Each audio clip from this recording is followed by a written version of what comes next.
So hello guys, welcome back to my channel. I hope आप सब बढ़िया ही होंगे। जैसा कि तुम्हें पता ही है, तुम्हारा भाई आपके लिए नई नई वीडियोस लेके आता रहता है ऑन डिफरेंट टॉपिक्स। आज हम एक नए टॉपिक पे और बात करने वाले हैं, जो कि बहुत ही इंटरेस्टिंग और ट्रेंडिंग टॉपिक है। और हमने पिछली वीडियो में ऑस्ट्रेलिया विजिटर वीज़ा के बारे में बात करी भी थी, और बहुत लोगों ने प्यार दिया और बहुत ज़्यादा कमेंट आए उस वीडियो पे, और हमने सबके डाउट क्लियर करे ऑलमोस्ट। आज पिछली वीडियो में हमने बात करी थी फैमिली स्पॉन्सर वीज़ा के बारे में। आज हम करेंगे विजिटर वीज़ा के बारे में ही बात, बट बात ऐसी करेंगे कि आज हम बताने वाले हैं कौन सी कंट्री से क्या सक्सेस रेट चल रहा है। सबसे पहले आ जाते हैं हम लोग इंडिया में। इंडिया से क्या सक्सेस रेट चल रहा है। बहुत लोग चाहते हैं हम ऑस्ट्रेलिया आएँ, अपना वेल सेटल्ड हो। हर किसी का ख्वाब होता है पैसे कमाना और अपनी ज़िंदगी में सफल होना। Everyone wants. तो हम आपके लिए लेके आ चुके हैं वीडियो, और हम बताएंगे कि इंडिया से क्या सक्सेस रेट चल रहा है। अगर नेगेटिव चल भी रहा है तो आप ऑस्ट्रेलिया में कैसे एंटर हो सकते हो, हम उसके लिए आपके लिए एक सॉल्यूशन लेके आएंगे। ये वीडियो लास्ट तक देखोगे तभी आपको पता चलेगा, अदरवाइज़ अगर स्किप वगैरह करोगे क्या पता आपको वो चीज़ ना मिल पाए जो आप ढूंढ रहे हो। बात कर लेते हैं सबसे पहले इंडिया से। इंडिया से बहुत यंगस्टर्स चाहते हैं, चाहे वो पंजाब के हों, चाहे वो हरियाणा के हों, चाहे उत्तर प्रदेश के हों, चाहे वो उत्तराखंड के हों। सब लोग ऑन डिफरेंट कंट्रीज़ आजकल मूव कर रहे हैं एज अ इंटरनेशनल स्टूडेंट। बहुत लोग चाहते हैं हम विज़िटर वीज़ा पे वहाँ पे जाएं ऑस्ट्रेलिया में, और वहाँ जाके कन्वर्ट वगैरह करा लें। ये पॉसिबिलिटीज़ है भी। और अब दिक्कत कहाँ आ रही है, जो यंगस्टर्स चाहते हैं कि हम जाएं कनाडा और ऑस्ट्रेलिया, वहाँ विजिटर वीज़ा पे जाएं और कन्वर्ट करा लें। बट ये गाइस पॉसिबिलिटीज़ तो हैं इसमें कि भाई कन्वर्ट भी हो जाएगा। बट दिक्कत कहाँ आती है वीज़ा पे। विजिटर वीज़ा के चांसेस क्या हैं भाई। जो जो यंगस्टर्स इंडिया में रह रहे हैं 20 से 25 साल के, उनका थोड़ा सा सक्सेस रेट कम हो जाता है। क्योंकि बहुत ज़्यादा ऐसे विज़िटर ऑस्ट्रेलिया में एंटर करे हैं जो वापस ही नहीं गए हैं। इसके चक्कर में इमिग्रेशन को समझ आ चुका है कि जो ये इंडिया पाकिस्तान से विज़िटर आ रहे हैं यंगस्टर, ये लोग वापस ही नहीं जा रहे हैं। इसके चक्कर में यहाँ के इमिग्रेशन समझ चुका है, और इन्होंने सक्सेस रेट इसीलिए बहुत ज़्यादा यंगस्टर्स के गिरा रखा है। कभी आपने सुना है कोई फैमिली स्पॉन्सर किसी ने किया हो, जैसे किसी ने अपने मम्मी पापा को बुलाया है ऑस्ट्रेलिया में, तो कभी सुना है आपने कभी फैमिली का रिफ्यूज़ल आया हो? ऐसा कभी नहीं सुना होगा। बहुत, मुझे लगता है 1% किसी का आ भी गया होगा।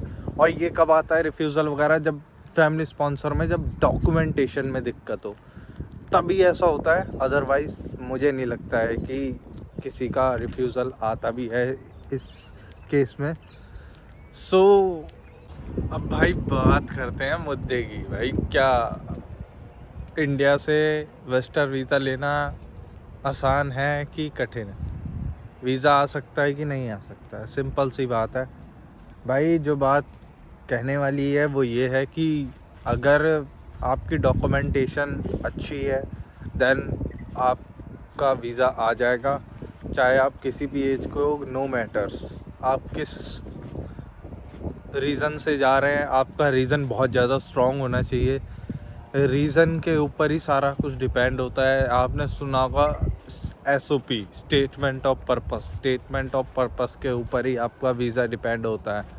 आपका एजेंट जिससे आप अप्लाई करवा रहे हो, उसने क्या लिखा है आपका स्टेटमेंट ऑफ पर्पस, उससे बहुत ज़्यादा चीज़ें मैटर करती हैं। इमिग्रेशन ऑफिसर के ऊपर क्या मतलब रिएक्शन आता है उसका, उसके ऊपर, कि उसको अगर आपका स्टेटमेंट ऑफ पर्पस जेन्युइन लगेगा कि हाँ आप सही में वहाँ जाना चाहते हो, एक्सप्लोर करना चाहते हो ऑस्ट्रेलिया, देन आपके चांस बढ़िया हो जाएंगे। अगर आप अप्लाई भी करते हो, कहीं से भी अप्लाई कराते हो, तो भाई स्टेटमेंट ऑफ पर्पस जो एजेंट बनाता है, तो एक बार खुद भी पढ़ा करो। उससे काफ़ी चीज़ें कन्फर्म हो जाती हैं। और ऐसा ना हो कि अब आप रीज़न ही कुछ ऐसा दे रहे हो कि जो है ही रिफ्यूज़ल लायक, तो फिर क्या हो सकता है। अब तुम कह रहे हो कि भाई हमने जाना है घूमने के लिए ऑस्ट्रेलिया, और साथ में भाई का बर्थडे भी है। भाई बर्थडे पे बहुत कम चांस होते हैं कि आपको वीज़ा मिल जाए। सो अगर आपका फाइनेंशियल स्ट्रांग होगा, इनविटेशन स्ट्रांग होगा, कि मतलब भाई कोई तगड़ा रीज़न होगा जाने का, या फिर तो आपका रीज़न के साथ साथ आपके फाइनेंशियल ज़्यादा स्ट्रांग होने चाहिए। अगर आप ऑस्ट्रेलिया जा रहे हो, आपके मिनिमम अकाउंट में 10 लाख रुपए होने चाहिए। 10 लाख मतलब क्या होता है कि भाई मिनिमम फंड्स तो इतना चाहिए। ऑस्ट्रेलिया घूमने जा रहे हो, नेपाल घूमने थोड़ी जा रहे हो, या श्रीलंका घूमने थोड़ी जा रहे हो। तो भाई इसीलिए पैसा बहुत चाहिए होता है यहाँ के लिए। यहाँ की टिकट ही अफोर्ड करना बहुत मुश्किल हो जाएगा एक नॉर्मल क्लास बंदे के लिए। कम से कम 1-1.5 लाख की तो टिकट ही है एयरप्लेन की। सो एयरलाइन की टिकट, एयर फेयर्स इतने हैं यहाँ के। सो फिर जो आओगे यहाँ पे रहोगे वगैरह सब कुछ आपको डिटेल में एसओपी में डिस्क्राइब करना होता है। तो इसीलिए आपकी स्टेटमेंट ऑफ पर्पस के ऊपर बहुत चीज़ें डिपेंड करती हैं, आपके फंड्स के ऊपर बहुत चीज़ें डिपेंड करती हैं, जो एजेंट अप्लाई कर रहा है उसके चीज़ें ऊपर बहुत डिपेंड करती हैं।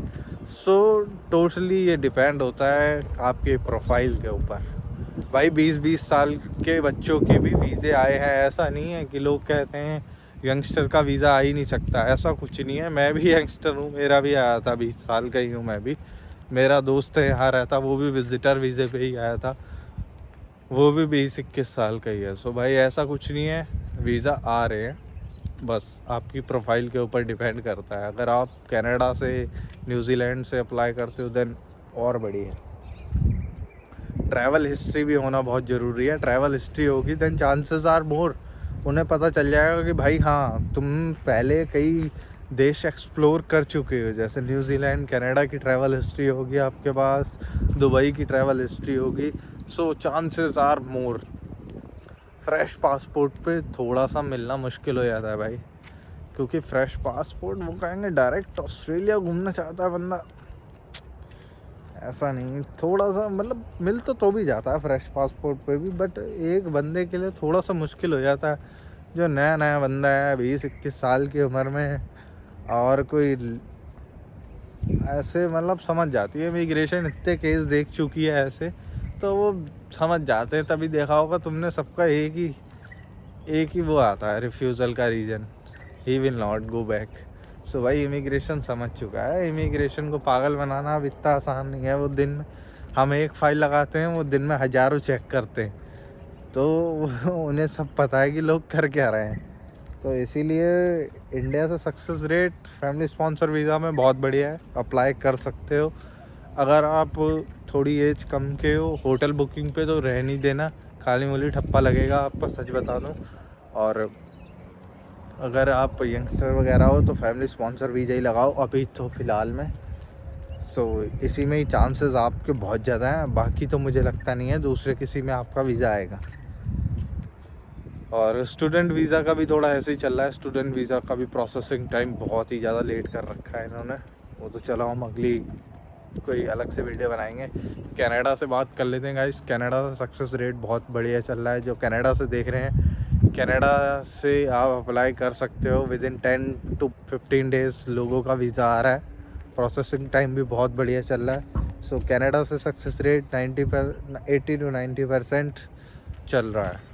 सो अगर आप स्टूडेंट वगैरह हो, सो मुझे लगता है कि आप अपने ऑफिशियल ब्रेक में अप्लाई कर सकते हो, तब आपको वीज़ा मिल सकता है। और अब बात कर लेते हैं न्यूजीलैंड पे जो विज़िटर वीज़ा पे उनका थोड़ा सा मुश्किल हो सकता है, क्योंकि विज़िटर वीज़ा पे फिर ऑस्ट्रेलिया का विज़िटर मिलना थोड़ा सा मुश्किल है, क्योंकि बहुत लोग ऐसा कर रहे हैं। और इमिग्रेशन ये भी चीज़ें समझ चुका है कि भाई ये लोग वापस तो जा नहीं रहे हैं, और न्यूजीलैंड टू ऑस्ट्रेलिया विजिटर पे ही आ रहे हैं।